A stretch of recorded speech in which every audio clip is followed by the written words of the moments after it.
コインチャンネル。ハッピーニューイヤー。明治3年一円銀貨のつくも神いちかです。明けましておめでとうございます。古代ギリシャテトラドラクマ銀貨のテトラです。今年もよろしくお願いいたします。よろしくお願いします。のんびりしてたら1月も後半になっちゃったね。ちょっと出遅れちゃったけど、今回の解説は新年らしいテーマで始めましょう。今回は何を解説するの、テトラちゃん？2025年はヘビ年だから、それにちなんでヘビのコインを解説していきましょう。おお、今年の干支はヘビさんなんだね。楽しみ。これから毎年新年には干支をテーマにした動画を作っていくのもいいかもね。それ面白いね。僕は竜のコインだから辰年が楽しみだな。ねえ、牛、虎、う、たつ、み。辰年って去年じゃん。もう終わっちゃったよ。次は11年後だよ、テトラちゃん。まあ去年は1円銀貨の特集を3本撮ったから、それが辰年特集ってことで。そっか、それもそうだね。潔くヘビさんにバトンタッチするよ。ふふ。それじゃあ早速今年の干支ヘビさんのコインを解説していきましょう。コインチャンネル。突然だけどいちか、古代アナトリア半島で栄えた医療大国ペルガモン王国って知っているかしら？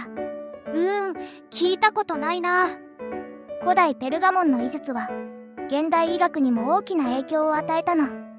今回解説するヘビのコインはそんな医療大国ペルガモン王国のコインキストフォロス銀貨よ。現代医学に影響を与えた古代文明のコイン、面白そう。教えて。それじゃ解説していくわね。ペルガモン王国は現在のトルコの西岸地域、エーゲ海を望むイズミル県にかつて存在したギリシャ文化の古代都市ね。紀元前241年にアッタロス一世が王を名乗ったことからアッタロス朝ペルガモンとも呼ばれるわ。おお、トルコといえばケバブ、美味しそうだよね。食べてみたい。いちかは食いしん坊ね。えへへ。ケバブは一旦置いておいてコインを見てみましょう。これがペルガモン王国の銀貨キストフォロス銀貨よ。このコインには両面にヘビがデザインされているの。ほんとだ、両面にヘビさんがいるね。この子のヘビのデザインにはどんな意味があるの？古代ギリシャ世界ではヘビは医術や豊穣の象徴としてとても大切にされていたのよ。医術や豊穣？ヘビさんとどういう関係があるの？ヘビは脱皮をする姿から死と再生を象徴すると考えられていて、そこから医術と結びついたの。それにヘビは水辺に近い農耕に適した土地に生息していて、作物を荒らすネズミや虫を食べてくれるから豊穣の象徴ともされたのよ。なるほど、ヘビさんは人間さんに馴染み深い生き物だったんだね。その通りよ。大地を這い回るヘビの姿が大地そのものを象徴するとされて、守護神信仰にも結びついているわ。例えばアステカ文明では炎と肥沃の女神ヘビの淑女コアトリクエが守護神として信仰されていたの。この女神はヘビのスカートを身につけているのよ。アステカでもヘビさんが大事にされてたんだ。日本でも水田の近くで見られるヘビが水を司る神様として信仰されていたり、白ヘビが神の使いとして祀られている神社がたくさんあるわね。ヘビは世界中で農耕文明に深く結びついているのよ。場所や時代が異なっても同じように信仰されているの面白いね。そうでしょう。キストフォロス銀貨が作られたペルガモンはギリシャ文化の影響を受けたヘレニズムの国で、ヘビは豊穣とブドウ酒の神ディオニソスや医術の神アスクレピオスの化身として信仰されていたわ。ディオニソスはローマ神話ではバッカスと呼ばれて、現代の飲み屋さんや酒屋さんの名前のモチーフになっていたり、医術の神アスクレピオスはアスクレピオスの杖というシンボルが医療機関を表すマークとして世界中で知られているわ。じゃあキストフォロス銀貨ちゃんに描かれたヘビさんたちもそういうギリシャの神様たちに関係してるんだね。その通りよ。次はコインのデザインをよく見ていきましょう。キストフォロス銀貨の表面には古代によく使われていた小物入れキスタとそこから顔を出す神聖なヘビが描かれていて、これはアッタロス朝ペルガモンの主神ディオニソスのお祭りで行われたキスタミスティカという儀式の様子ね。裏面には遊牧民が使っていた弓矢ケースゴリトスが描かれていて、その周りに2匹のヘビがいるの。表面に描かれたキスタのデザインからこの銀貨はキストフォロス銀貨と呼ばれているのよ。ヘビさん尽くしの可愛いデザインだね。キストフォロス銀貨の重さはだいたい 12g で3ドラクマ分くらいの銀にしかならないんだけど、ペルガモンではこの銀貨は私と同じ4ドラクマの額面で流通していたと考えられているわ。銀が少ないのに4ドラクマなの？どうして？銀貨の重さを減らすことで銀の国外流出を防ぐためね。ペルガモンの中では4ドラクマとして使えるけど、国外では3ドラクマ分の価値しかないなら外国に持ち出しても損になるの。実際にキストフォロス銀貨が見つかるのはほとんどがペルガモン領内で、国外からはほとんど出土していないわ。なるほどな。銀の量よりも高い価値でキストフォロス銀貨が流通できたのは、ペルガモンが産業や文化の面で豊かな国で通貨の信用力が高かったからだと考えられるわ。ペルガモンはどんな国だったの？気になる。もっと詳しく教えて。それじゃ次はペルガモンについて深掘りしていきましょう。ペルガモンは世界の歴史にとても大きな影響を与えた国なのよ。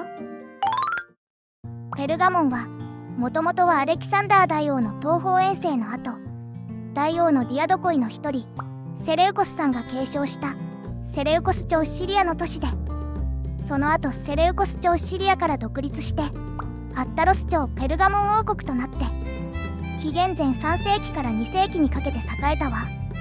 首都ペルガモンは軍事、経済、文化の面で非常に重要な都市で、第2のアテネを目指してアクロポリスが建造されて、今でも世界遺産として登録される遺跡が残っているのよ。おお、第2のアテネ、やっぱりテトラちゃんの地元に似た感じなの？ふふ、そうね。ペルガモンのアクロポリスは小高い丘の上にゼウスやアテナを中心にギリシャの神々の神殿が立ち並んで、劇場や図書館、運動場もあるアテネを彷彿とさせる見事なものだったわ。特にペルガモンの図書館は当時世界最大と言われたエジプトのアレキサンドリア図書館に匹敵する膨大な蔵書数を誇っていたの。ペルガモンは学園都市みたいな感じだったんだね。そうね。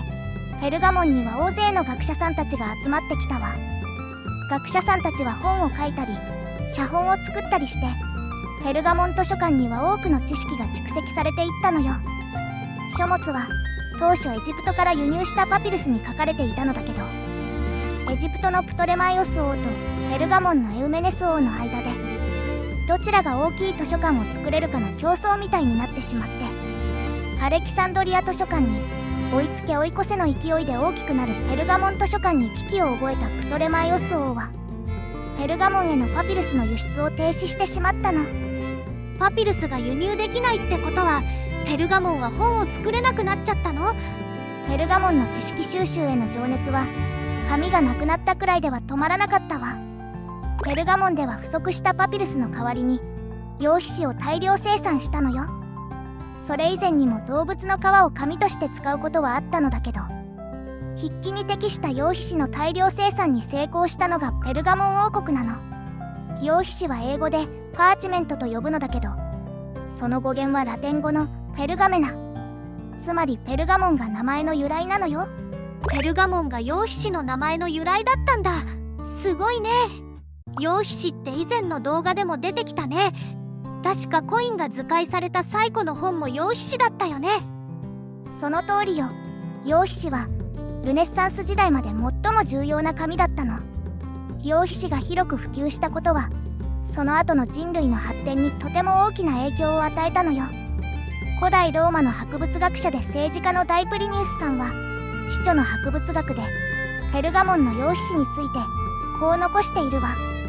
プトレマイオス王とエウメネス王の間で図書館に関する競争が起こり、プトレマイオスがパピルスの供給を停止した。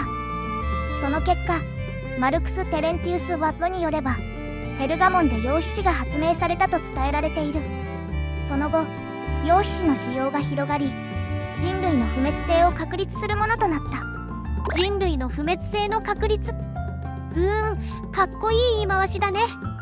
楊妃氏は丁寧に保管すれば1000年くらいは持つの。これは湿気でカビやすいパピルスに比べるととても長持ちで、多くの知識を後世に残すことに貢献したわ。ペルガモン王国はその後ローマの属州になるのだけど、その後も楊妃氏の一大産地として栄えて、ペルガモンの楊妃氏の上に残された多くのギリシャやローマの記録が後のヨーロッパのルネッサンスにつながって世界を変えていくことになるのよ。ロマンチック。ペルガモンにはもう一つ重要な施設があったわ。それがアスクレピオンと呼ばれる医術の神アスクレピオスを祀る神殿よ。この神殿は今でいう総合病院のような施設で、医術や薬学の専門家が集まり、遠方からも多くの人が治療を受けに訪れていたの。アスクレピオス、蛇の神様だね。その通り、さっき紹介したアスクレピオスの杖の神様よ。紀元前の古代に総合病院みたいな仕組みがあったなんて驚きだよ。そうでしょ。古代ギリシャ文明はすごいのよ。すごい。そしてペルガモンの医術はローマに受け継がれて、現代の医学にもつながっているの。壮大なお話になってきたね。パッタロス朝ペルガモンは紀元前133年に共和制ローマに編入されることになって、その後もローマの属州として繁栄していくのだけど、西暦17年頃に西アナトリアを襲った大地震によって都市が崩壊してしまうの。そんな。その後しばらく復興できなかったのだけど、2世紀に入ってご検定の一人ハドリアヌス帝がペルガモンを訪れてペルガモンの復興を行ったわ。ハドリアヌス帝、聞いたことあるよ。ハドリアヌス帝は映画化もされた日本の漫画作品テルマエ・ロマエにも出てくる皇帝さんだから知っている人も多いんじゃないかしら。ハドリアヌス帝はローマ中を視察した旅する皇帝で、ギリシャ文化を愛する建築家でもあったわ。ペルガモンだけでなく私の地元のアテネも復興してくれた人なのよ。ハドリアヌス帝は立派な皇帝さんなんだね。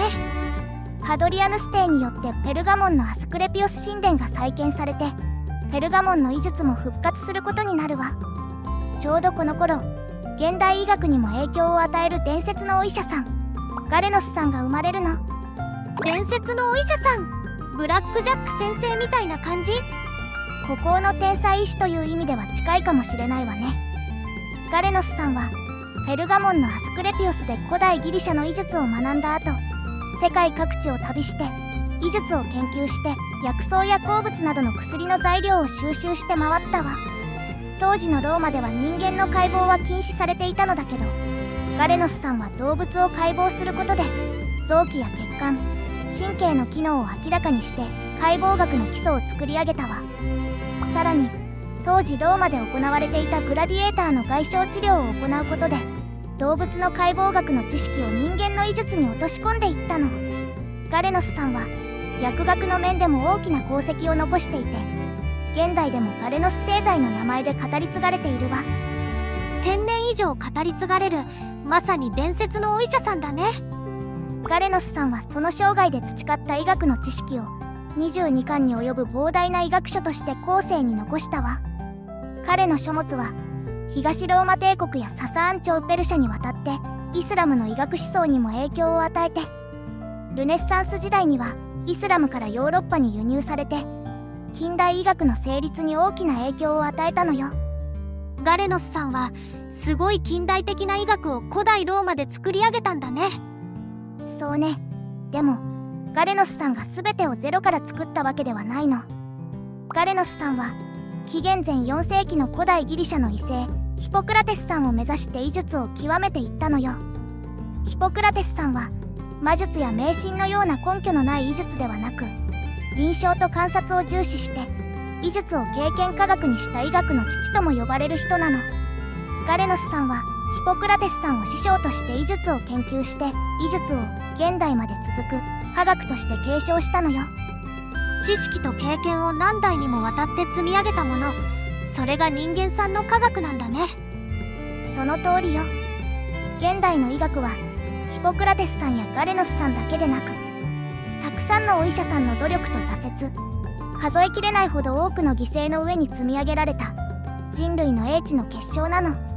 アスクレピオス神殿や大図書館、そして羊皮紙産業で医学の発展を支えたペルガモン。両面に蛇の刻印が刻まれたペルガモンのキストフォロス銀貨は、人類の医学の発展を見守ってきた蛇のコインなのよ。ご視聴ありがとうございました。ありがとうございました。今回の解説はどうだったかしら、いちか。2025年蛇年の初めにふさわしい、とっても面白い解説だったよ。ありがとう。楽しんでくれたみたいで嬉しいわ。今までペルガモンのこと全然知らなかったけど、こんなにすごい国だったなんて驚きだよ。キストフォロス銀貨ちゃんの蛇のデザインはペルガモンの文化や歴史の象徴だったんだね。その通りね。コインのデザインには当時を生きた人間さんたちが何を大切にしていたのかが刻まれているの。昔の人間さんが大切にしてきた思いをずっと未来まで伝えるのが私たちコインの役割でもあるのよ。こうやってコインが生まれた時代背景やデザインの意味を解説して、一人でも多くの人間さんにコインへの興味を持ってもらえるように、今年も動画撮影頑張っていきましょう。いちか。今年も頑張っていこうね、テトラちゃん。そういえば視聴者の皆さんにお知らせがあったんだったわ。この度コインチャンネルの Twitter アカウントを開設しました。コインに関連することや動画投稿に関するお知らせをつぶやきますので、ぜひフォローをよろしくお願いいたします。チャンネル登録と高評価、コメントもよろしくお願いします。それではまた次回お会いしましょう。じゃあまたね。